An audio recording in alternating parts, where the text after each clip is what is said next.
बिस्मिल्लाहिर्रहमानिर्रहीम अस्सलाम वालेकुम। Welcome back to my YouTube channel. I am a consultant dietitian and nutritionist doctor Shamsa Malik.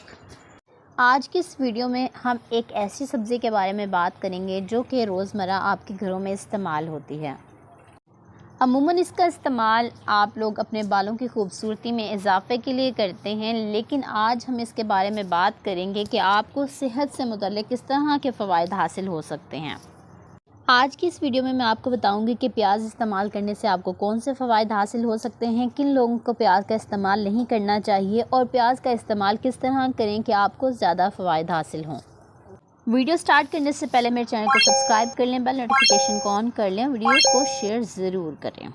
सबसे पहले मैं आपको बताती हूँ कि इसका इस्तेमाल बालों की खूबसूरती में इजाफे के लिए क्यों किया जाता है। क्योंकि जब आप प्याज का पानी अपने सर में लगाते हैं तो इससे इरिटेशन होती है, जिससे ब्लड सर्कुलेशन तेज़ होती है और आपके बाल मजबूत और घने होते हैं और इससे बाल गिरना भी काफ़ी हद तक कम हो जाते हैं। लेकिन आज मैं बात करूँगी कि किस तरह से प्याज आपकी सेहत के लिए मुफीद हैं।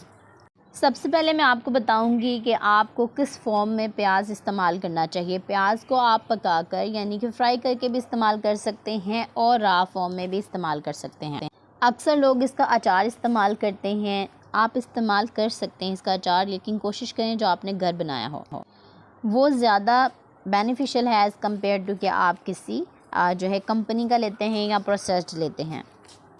प्याज का इस्तेमाल स्ट्रोक के मरीज़ों के लिए बहुत अच्छा है। ऐसे लोग जिनकी फैमिली में स्ट्रोक की हिस्ट्री है वो इसका इस्तेमाल करें, उनके लिए बहुत अच्छा है। प्याज का इस्तेमाल दिल के मरीज़ों के लिए बहुत अच्छा है और ख़ास तौर पर ब्लड प्रेशर को रेगुलेट करता है। इसमें सल्फ़र की एक अच्छी अमाउंट पाई जाती है जो कि आपके ब्लड प्रेशर को रेगुलेट करती है और पोटाशियम भी अच्छी अमाउंट में पाया जाता है जो कि ब्लड प्रेशर को लो करता है। कोशिश करें कि हर खाने के साथ सलाद के तौर पर आप प्याज का इस्तेमाल ज़रूर करें।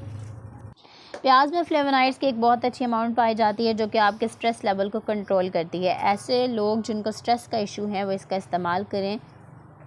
इसके अलावा अल्ज़ाइमर के मरीज़ भी अगर इसका इस्तेमाल करें तो उनके लिए भी बहुत अच्छा है। प्याज में ये सलाहियत है कि ये इंसुलिन रेजिस्टेंस को ख़त्म करता है, इसीलिए ये पीसीओएस के पेशेंट्स के लिए और टाइप 1 टाइप 2 डायबिटीज़ के मरीज़ों के लिए बहुत अच्छा है। अगर वो इसका इस्तेमाल करते हैं तो वो इन तमाम मसाइल से निजात हासिल कर सकते हैं। प्याज एंटीसेप्टिक, एंटीवायरल, एंटीबैक्टीरियल प्रॉपर्टीज़ रखते हैं। अगर आप इनका इस्तेमाल करते हैं तो इससे आपकी क़ुव्वत मुदाफ़अत यानी कि इम्यूनिटी स्ट्रॉन्ग होती है। इस तरह आप बहुत से बीमारियों से महफूज रह सकते हैं जिनमें फ़्लू, कोल्ड शामिल हैं। इम्यूनिटी को बूस्ट अप करने के लिए तो अच्छे हैं, लेकिन अगर आप अपनी इम्यूनिटी को डेवलप करना चाहते हैं, क़ुव्वत मुदाफ़अत को बढ़ाना चाहते हैं, तो आपको चाहिए कि आप इसका रोज़ाना इस्तेमाल करें। इससे क्या होगा कि आपकी इम्यूनिटी स्ट्रॉन्ग होगी और आप मुख्तलिफ़ बीमारियों से बचने की सलाहियत रखने। रात के वक्त आप प्याज का इस्तेमाल ना करें तो बेहतर है। इससे क्या होता है कि आपके मुंह से स्मेल आती रहती है, लेकिन आपने रोज़मर्रा इसका इस्तेमाल ज़रूर करना है। प्याज का इस्तेमाल करने से आपके मुँह में मौजूद तमाम बैक्टीरिया किल हो जाते हैं। आखिर में मैं बताती हूँ कि कौन लोग प्याज का इस्तेमाल नहीं कर सकते। ऐसे लोग जिनको IBS का इशू है यानी कि इरिटेबल बाउल सिंड्रोम है वो इसका इस्तेमाल ना करें। रा फॉर्म में इसको इस्तेमाल ना करें, बल्कि इसको आप पकाकर सालन में इस्तेमाल कर सकते हैं। इसके अलावा तमाम लोग प्याज का इस्तेमाल कर सकते हैं, चाहे आप इसे रा फॉर्म में इस्तेमाल करें या सालन में इस्तेमाल करें, लेकिन कोशिश करें कि जिसमें इसको फ्राई किया जाए वो ऑयल जो है वो बेहतरीन होना चाहिए। उम्मीद है आज की वीडियो आपको बहुत पसंद आई होगी। मज़ीद अच्छी वीडियोस के लिए मेरे चैनल को सब्सक्राइब कर लें, बेल नोटिफिकेशन को ऑन कर लें और वीडियो को लाइक और शेयर ज़रूर करें। अपना बहुत सारा ख्याल रखें। Thank you so much. अल्लाह हाफिज़।